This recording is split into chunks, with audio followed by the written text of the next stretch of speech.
اور جس مقصد عبادت اور طہارت کی وجہ سے اس مجلس عزا میں آتے ہیں، ان مقاصد میں ہم سب کو کامیابیاں نصیب فرمائے۔ آج آخری نشست ہے اور کوشش ہوگی کہ اپنے عرائض کو آپ کی خدمت میں بہتر طریقے سے پیش کیا جائے۔ ارشاد ہوا حل ادلکم علی تجارت، اے انسان، اے مومن، کیا میں تجھے ایک ایسی تجارت، ایک ایسے بزنس کی دعوت دوں جس میں نفع ہی نفع ہو۔ دنیا کا کوئی بھی بزنس کرے اس میں نفع بھی ہوتا ہے، نقصان بھی ہوتا ہے، لیکن یہاں پر نفع ہی نفع ہے، کیونکہ جس سے بزنس کر رہے ہو وہ ہر نفع کا مالک ہے۔ وہاں سے تمہیں کبھی کوئی نقصان مل نہیں سکتا۔ فرمایا ایک ایسا بزنس، ایک ایسی تجارت جس میں نفع ہی نفع ہو، اور جس بزنس کرنے کا پہلا فائدہ یہ ہے کہ تنجیکم من عذاب علیم، ہم تجھے عذاب علیم سے بچائیں گے۔ جب تو اس بزنس کی راہ میں آتا ہے تو خدا تجھے پہلی حفاظت، پہلی امیونٹی یہ دیتا ہے کہ تو عذاب سے بچ جاتا ہے۔ اب سوال ہے پروردگارا میرے پاس ہے کیا کہ میں تم سے بزنس کروں؟ اسی لیے مولا علی فرماتے ہیں وہ کتنا کریم ہے جب بندے سے تجارت کرنا چاہتا ہے، حالانکہ جب تجارت کی جاتی ہے 10% آپ کے ہوتے ہیں، 10% مد مقابل والے کے ہوتے ہیں، لیکن فرمایا جس سے تو بزنس کر رہا ہے تو سب کچھ اسی کا، تیرے پاس ہے بھی کچھ نہیں۔ وہ کہتے ہیں آ میرے ساتھ بزنس کر۔ اے خدا کس سے بزنس کروں؟ اے انسان اپنے نفس کے ذریعے سے بزنس کر، اپنے بدن کے ذریعے بزنس کر، اپنے مال کے ذریعے بزنس کر۔ اب مقام تعجب یہ ہے نہ یہ مال میرا ہے، نہ یہ ہاتھ میرے ہیں، نہ یہ آنکھیں میری ہیں، نہ یہ ٹانگیں میری ہیں۔ فرمایا کیونکہ وہ کریم ہے، وہ تجھ سے احسان کرنا چاہتا ہے، اپنی دی ہوئی چیزوں سے تیرے ساتھ بزنس کرنا چاہتا ہے۔ اگر انسان یہ سوچے کہ میرے پاس اپنا کیا ہے، یہ آنکھیں کس نے دی؟ پروردگار عالم نے دی۔ یہ ہاتھ کس نے دیے؟ پروردگار عالم نے دیے۔ یہ ٹانگیں کس نے دی؟ پروردگار عالم نے دی۔ تو اے خدا تو کتنا کریم ہے، اپنی دی ہوئی چیزوں سے بزنس کرواتا ہے۔ اور امام فرماتے ہیں تعجب ہے اس بندے پر جب گندم کا ایک دانہ زمین میں ڈالتا ہے اور وہ ایک دانے کو 100 دانوں میں بدل کے واپس کر دیتا ہے بھی اس کے دانے ہیں، لیکن جب کہتا ہے انہی دانوں سے زکوٰۃ نکالو، ارے کتنا کنجوس ہو جاتا ہے یہ بندہ۔ اس وقت کہتا ہے یہ تو میرا ہے۔ معصوم فرماتے ہیں تیرا تھا کیا؟ جو دانہ تم نے زمین میں ڈالا تھا وہ دانہ بھی اس نے تجھے دیا تھا، جو پانی زمین میں تم ڈالا تھا وہ پانی بھی اس نے آسمان سے برسایا تھا، جو ہوا اس خوشوں کو لگ رہی تھی وہ ہوا بھی اس کی بھیجی ہوئی تھی۔ ارے تم نے ایک دانہ ڈالا تھا، ایک کو 100 میں بدلنے والا بھی وہ تھا۔ کیا کبھی تم نے سوچا یہ پانی جو زمین کو دیتا ہے، تم نے تو پھیکا پانی ڈالا تھا، جب زمین سے نکالتا ہے تو اس پانی کو ذائقہ بھی دیتا ہے۔ کبھی تم نے دیکھا کہ تم نے جو پانی زمین میں ڈالا تھا وہ بے رنگ پانی تھا، اس میں کوئی رنگ نہیں تھا، لیکن جب پھل و پودے زمین سے نکالتا ہے اس کو رنگ دینے والا کون ہے؟ ذائقہ دینے والا کون ہے؟ اگر تمہاری سوچ ایسی ہو جائے جیسی علی ابن ابی طالب کی سوچ ہے کہ خدا میرا تو کچھ ہے ہی نہیں، جو کچھ تو نے عطا کیا ہے وہ تیری ہی عطا ہے، اب جب تیرا ہے تو علی تیری ہی راہ میں لٹاتے ہوئے نظر آتے ہیں۔ صلوات پڑھے محمد وآل محمد۔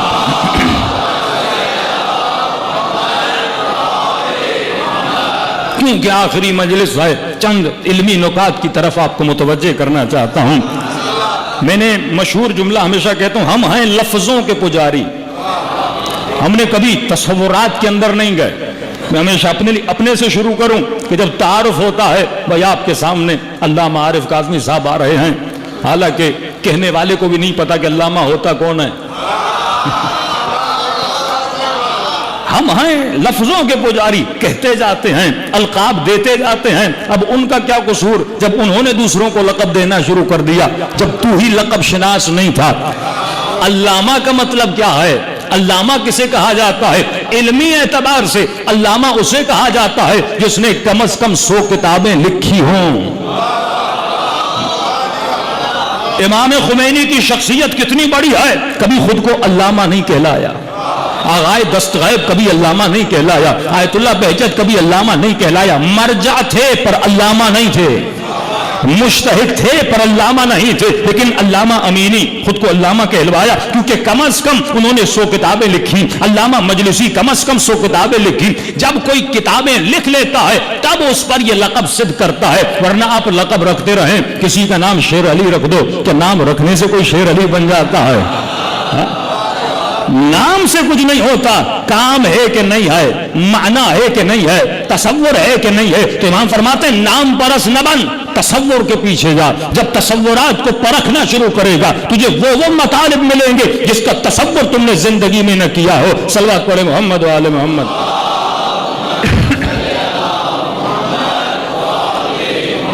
ان کو بٹھا دیں، کوئی مومن کو بٹھا دے، بار دیگر صلوات پڑھے محمد و آل محمد۔ تو ہمیں تصورات میں جانا ہے، معانی میں جانا ہے کہ اہل بیت کہنا کیا چاہتے ہیں۔ دیکھیے ایک لفظ توجہ میری طرف رہے، مشہور ہے کہ ہم ہر زیارت میں یہ لفظ پڑھتے ہیں، اور قرآن کی کئی آیتیں اس لفظ میں چھپی ہوئی ہیں کہ جب ہم معصوم کی زیارت کو جاتے ہیں تو کہتے ہیں اشہد انک قد اقمت الصلاۃ وآتیت الزکاۃ، مولا میں گواہی دیتا ہوں کہ آپ نے نماز کو قائم کیا۔ یہ نہیں کہ نماز پڑھی، قرآن کی ایک بھی آیت نہیں ہے جہاں لفظ ہو اقرأ صلاۃ، نماز پڑھو، نہیں، اقیم الصلاۃ، نماز کو قائم کرو۔ ارے پڑھی تو نماز ابن سعد نے، حسین نے قائم کی۔ پڑھنے والے اور ہیں، قائم کرنے والے اور ہیں۔ قیام الصلاۃ، ایک ایسی نماز پڑھو تا قیامت دنیا حسین کی نماز کو یاد رکھے۔ ایسا سجدہ دو، ہر سجدہ دینے والا جب سجدہ دے تو حسین کے سجدے کے سامنے شرما جائے۔ ایسا سجدہ، اسے کہتے ہیں قیام الصلاۃ۔ اشہد انک قد اقمت الصلاۃ، آج تک سب کو پتا ہے حسین نماز کو قائم کیا۔ دوسرا جملہ وآتیت الزکاۃ، تیسرا جملہ وامرت بالمعروف، چوتھا جملہ ونہیت عن المنکر۔ ترجمہ کروں، نماز کو قائم کیا، زکوٰۃ کو دیا، امر بالمعروف کیا، نہی عن المنکر کیا۔ 4 کام ہے امام حسین نے کیے۔ قرآن اٹھائیں گے یہی 4 کام، کسی معصوم کی زیارت کو جائیں گے یہی 4 کام۔ اب میں شیعوں سے پوچھوں اچھا تم نماز کو قائم کرتے ہو؟ کہاں مولانا، مسجد بنائی، نماز کو قائم کیا، ہم نماز پڑھتے ہیں۔ اچھا امر بالمعروف کرتے ہو؟ ہاں مولانا، ہم ایسے مولاناز کو بلاتے ہیں جو امر بالمعروف کرتے ہیں، نہیں عن المنکر کرتے ہیں۔ کیا زکوٰۃ دیتے ہو؟ کہ مولانا شیعوں میں زکوٰۃ ہے کھجور پر، کشمش پر، مجھے سمجھ نہیں آتی۔ جس زکوٰۃ کو قرآن اتنا ذکر کرے کیا اس زکوٰۃ سے مراد یہی 9 اقلام ہیں؟ یہ کھجور، یہ کشمش، یہ گندم، یہ جو ہے، جہاں جہاں قرآن میں اقیم الصلاۃ ہے وہاں آت الزکاۃ ہے۔ اے مومن نماز کو قائم کر، اس کے بعد فوراً کہا کہ زکوٰۃ دے۔ جب ذکر ولایت علی ابن ابی طالب ہوتا ہے تو آواز آتی ہے کہ اللہ تمہارا ولی ہے، رسول تمہارا ولی ہے، اور وہ تمہارا ولی ہے جو حالت رکوع میں زکوٰۃ دیتا ہوا نظر آئے۔ کبھی سوچا کہ ولایت کا تعارف اگر کروایا جا رہا ہے تو زکوٰۃ سے کروایا جا رہا ہے؟ قرآن میں اتنی آیتیں خمس کی نہیں ہیں جتنی زکوٰۃ کی ہیں، اور آج تک شیعہ جوان کو پتا نہیں کہ زکوٰۃ کا مطلب کیا ہے۔ وہ یہ سمجھے کہ زکوٰۃ کا مطلب یہی 9 اقلام ہے، وہ زکوٰۃ کا مطلب ہے کہ گندم دو اور کشمش دو۔ اب سارے زمیندار تو ہیں نہیں، اور زمیندار بھی ہیں تو کشمش تو ہے نہیں، زیادہ سے زیادہ گندم۔ اور کتنے مومنین ہوں گے آپ میں سے جو زمیندار ہیں؟ پورے مجمع میں شاید 8-10 لوگ ہوں جو زمینداری کرتے ہوں۔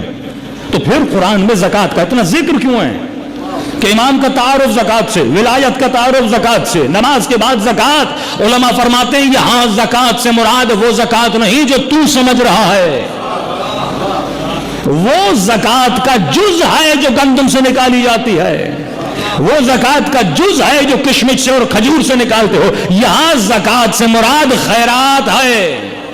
اس لفظ زکوٰۃ میں خمس بھی آتا ہے، اس لفظ زکوٰۃ میں صدقہ بھی آتا ہے، اس لفظ صدقات میں کسی مومن کسی ننگے کے بدن پہ کپڑا پہنانا بھی آتا ہے، اس لفظ زکوٰۃ میں کسی مسافر کی مدد کرنا بھی آتا ہے، اس لفظ زکوٰۃ میں کوئی درماندہ کوئی بیمار ہے اس کی مدد کرنا بھی آتا ہے۔ اگر تجھے زکوٰۃ کو سمجھنا ہے اور زکوٰۃ کو دیکھنا ہے تو یہ دیکھ علی رات کے اندھیروں میں بوریاں اٹھا کے غریبوں کی مدد کیسے کر رہے ہیں، یہ زکات ہے کہ اقیم الصلاۃ نماز کو قائم کر کے علی گھر جاتے تھے اور اسی رات کے اندھیرے میں بوریاں اٹھاتے تھے اور غریبوں کی مدد کرتے تھے کہ ہر امام کے لیے ملتا ہے. جب غسل کر دیا جاتا تھا اور سوال کیا جاتا تھا مولا آپ کے بابا کی پیٹھ پر یہ کالے نشان کیسے آئے, آواز آتی تھی غریبوں کے لیے جو بوریاں اٹھا کر جاتے ہیں یہ بوریوں کے نشان ہیں, چھٹے امام کے لیے ملتا ہے. ارے روزہ رکھا 3 دن کے روزے دار ہے لیکن غریب دروازے پہ دستک دیتا ہے, بھوکھا دروازے پہ دستک دیتا ہے. حسن نے بابا کے لیے کباب بنایا ہے, ارے 3 دن گزر گئے میرے بابا نے کچھ نہیں کھایا. امام فرماتے ہیں حسن جب تک کوئی بھوکھا ہے علی یہ کباب کھا نہیں سکتا. اگر کسی کے پیٹ میں لقمہ نہیں ہے تو علی اپنے پیٹ میں لقمہ ڈال نہیں سکتا. اس جذبے کا نام کیا ہے؟ اس جذبے کا نام ہے ایثار. جب اہل بیت کو پکار تو یا لسارات الحسین, کہاں ہے وہ جو ایثار کرنے والے ہیں؟ اور اگر تجھے ایثار کے جذبے کو چاند و سورج کی طرح ابھرتا ہوا اور چمکتا ہوا دیکھنا ہے تو جذبہ ایثار کہاں پہ نظر آتا ہے؟ جب حسین کی مجلس میں آتے ہو یہاں ایثار کا جذبہ نظر آتا ہے. جب 40 حسینی پہ جاتے ہو دنیا مال جمع کرتی ہے لیکن 40 پہ مومن مال کو لٹانے پہ لگا رہتا ہے. دنیا میں لوگ مال کو جمع کرتے ہیں لیکن وہاں 5 سال کی بچی کھڑی رہتی ہے. ارے ایک کھجور اٹھا لے, ایک گھونٹ پانی کا پی لے. اس بچی کو جذبہ کس نے دیا؟ یہ جوان کو جذبہ کس نے دیا؟ زبردستی اپنے گھروں میں لے جاتے ہیں. ارے اپنے میلے کپڑے جو ہم دھو کر آتے ہیں, ارے تو لیٹ جا میں تمہارے پاؤں کو دباتا ہوں, ارے تو بیٹھ جا میں فری میں تمہارا چیک اپ کرتا ہوں, ارے تو کھڑا ہو جا اپنی گاڑی میں تجھے مقصد میں پہنچاتا ہوں. ارے روہڑی میں روڈ پہ کھڑے ہو جاؤ, کوئی گاڑی پہ چڑھانے والا نہیں ہوتا. کربلا میں اس کو کیا ہو گیا؟ یہ مجھے اٹھانے کے لیے تیار ہے, یہ سب کچھ دینے کے لیے تیار ہے, کیونکہ جب تو کربلا گیا حسین نے تیرے وجود میں اپنی جھلک ڈال دی. وہاں پہ تو ایسا نہیں جیسا یہاں پر ہے, وہاں پہ تو ایسا نہیں جیسا روہڑی میں ہے. ارے یہاں سے کراچی جاؤ کئی لوگ راستے پہ کھڑے رہتے ہیں, کون کس کے لیے گاڑی روکتا ہے, لیکن یہی بندہ جب کربلا جاتا ہے اس کا جذبہ بدل جاتا ہے, اس کا اخلاق بدل جاتا ہے. نہیں پہلے آپ سوئیے, نہیں پہلے آپ پانی پیجئے, نہیں پہلے آپ سوار ہوجئے. ارے یہ اتنا نیک کیسے بن گیا؟ کیونکہ جب کربلا کی فضاؤں میں جاتا ہے, جب کربلا کی ہواؤں میں جاتا ہے تو حسین سے کربلا کی جھلک دکھانا چاہتے ہیں. کہ مومن یہ جو جذبہ ایثار تیرے وجود میں پیدا ہوا یہی جذبہ کربلا میں حر کے اندر تھا, یہی جذبہ کربلا میں عباس کے اندر تھا.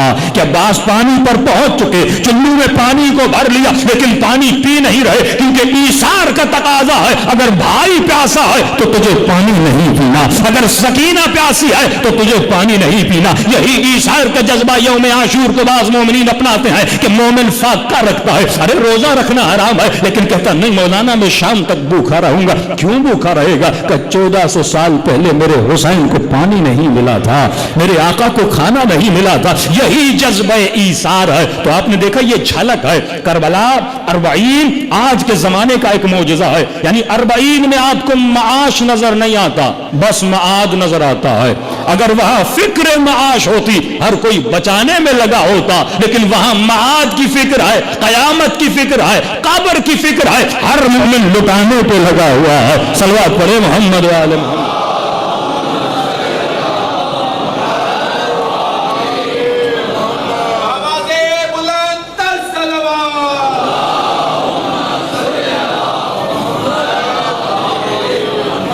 تو آپ نے دیکھا اگر درجہ ایمان پہ آنا ہے تو اپنے وجود میں معاش کو دھیما کرنا ہے اور معاد کو بلند کرنا ہے, کیونکہ ایک نہ ایک دن تجھے تو اس دنیا سے جانا ہی جانا ہے.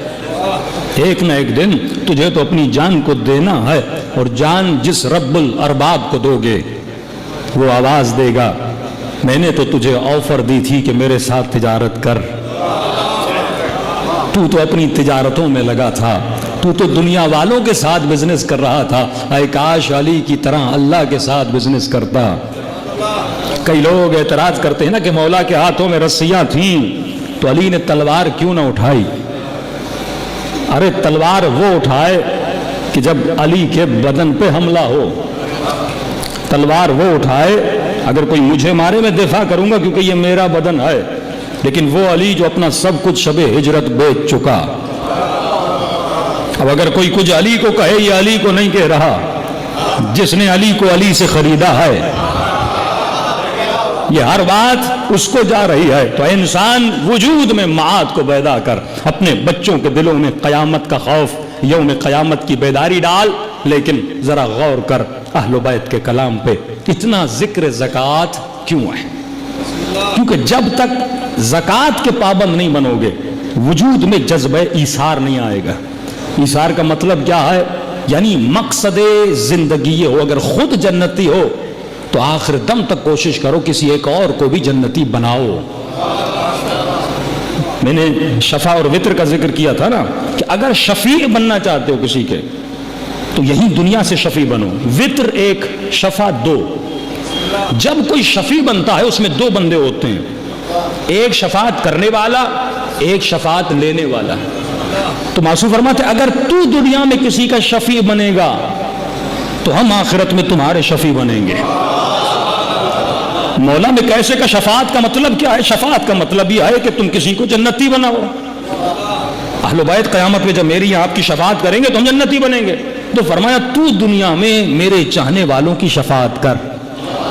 مولا شفاعت کیا ہے؟ تو یہی تو جملے دہراتے ہو، اشہد انک امرت بالمعروف ونہیت عن المنکر. امر بالمعروف یعنی اس کو جنت کی دعوت دو، نہیں عن المنکر یعنی اس کو جہنم سے روکو. اب اگر تو دنیا میں کسی کو جنت کا راستہ دکھلاتا ہے، اہل بیت آخرت میں تجھے جنت کا راستہ دکھلائیں گے. سوال یہ ہے کہ تو کیا بن؟ شفیع بن. اب زکوٰۃ اتنی اہم ہے، اس فریضہ الہی سے ہم سارے تقریباً محروم ہیں. میں نے مشہور ہمیشہ ایک بات کرتا ہوں کہ جب مولا علی منبر پہ جاتے تھے تو پورا مجمع علی کو واہ واہ کرتا تھا. کیوں کرتا تھا؟ کیونکہ افصح الرجال فی العرب، عرب میں سب سے زیادہ فصیح کلام کرنے والے، ادبی زبان میں بولنے والے تھے علی بن ابی طالب. ٹھیک ہے، تو میں نے کہا مولا کے کچھ معجزے ہیں تاریخی، کچھ معجزے ہیں زندہ معجزے. کہ میں نے یہ جو امام کا معجزہ بتا رہا ہوں زندہ معجزہ، میں نے تقریباً 7 لوگوں کو ایک مجلس میں شیعہ بنایا تھا صرف اس ایک مولا کے معجزے سے. آپ یہ کہو کہ مولا نے ٹھوکر ماری مردہ زندہ ہو گیا، وہ کہے گا بھائی جھوٹ بول رہا ہے. آپ یہ بولو مولا پانی پہ چلے، وہ کہے گا جھوٹ بول رہا ہے. میں نے دیکھا تھوڑی ہے، شیعہ تو باتیں بناتے ہیں. تو بہتر یہ ہے کہ وہ معجزے بتاؤ جس کو دیکھ کر آج والا جوان بھی شیعہ ہو جائے. معجزے بہت ہیں. ایک معجزہ کہ مولا منبر پر گئے، اور علم علی کا معجزہ ہے، مولا منبر پر گئے اور کسی نے کہا کہ یا علی، عرب میں کسی نے آج تک ایسی گفتگو کی ہے، ایسی شاعری کی ہے، ایسا خطبہ دیا ہے جس خطبے میں نقطہ نہ ہو. تو مولا نے کہا آج تک کیا تو نہیں، لیکن اگر کہو تو علی تجھے سنا دے.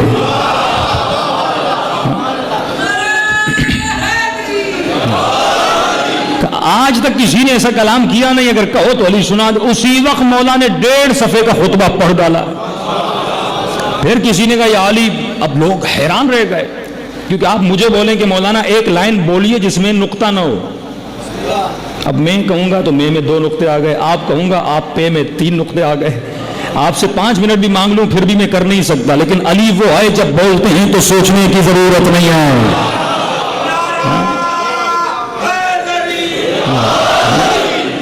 کسی نے مجھے ایک کتاب دی کہ مولانا کوئی عالم دین ہے شاید اہل سنت کے، انہوں نے ایک تفسیر لکھی ہے چھوٹی سی، لیکن پوری تفسیر میں نقطہ نہیں ہے.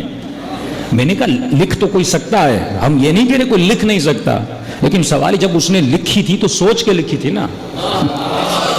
کمال علی یہ ہے کہ اسی وقت منبر پہ بیٹھے اسی وقت خطبہ دے رہے ہیں. یہاں لفظ موتیوں کی طرح نکل رہے ہیں لیکن کسی بھی ایک لفظ میں بھی نقطہ نہیں ہے. اسی وقت دوسرا اٹھا یعنی کوئی ایسا کلام کسی نے کیا ہے جس میں الف نہ ہو. امام فرماتے کیا تو نہیں، لیکن اگر کہو تو علی کر کے دکھا. یہ علم آج یہ خطبے موجود ہیں، ان کا ترجمہ ہو چکا. یہ تبلیغ اہل بیت ہے کہ ہم کتنا خرچہ 20 دیگوں پہ کر لیتے ہیں اس پیٹ کے لیے. میرے پیٹ میں جائے گا اور بعد میں نکل جائے گا. لیکن اے کاش اگر ہم اسی روڑی میں اسی سکر میں مولا کے خطبے کی اگر 500 کاپیاں چھپوا لیں اور مجلس کے بعد ان جوانوں میں بانٹیں، یہ جوان دوسرے مسلمانوں میں بانٹیں تاکہ ان کو پتا چلے علی کا علم کتنا تھا. میرے استاد تھے، میں نے ان سے سوال کیا، میں نے کہا مولانا آج کل بڑا مسئلہ ہے، وہ کہتے علی افضل نہیں ہے، وہ کہتے فلاں افضل. انہوں نے کہا دیکھو دوسروں کو چھوڑ دو، تم ایک کام کرو. میں نے کہا کیا؟ کہا اتنا علی کے فضائل پڑھو، جب علی اتنا بلند ہو جائے گا وہ نظر ہی نہیں آئیں گے. تبھی تو شاعر کہتا ہے کیا بتاؤں تجھے ہے کدھر زندگی، کیا بتاؤں تجھے ہے کدھر زندگی ہے علی جس طرف ہے ادھر زندگی، کیا بتاؤں تجھے ہے کدھر زندگی ہے علی جس طرف ہے ادھر زندگی، دیکھو ہرگز نہ چھوڑنا درے مرتضی علی ورنہ ہو جائے گی در بدر زندگی۔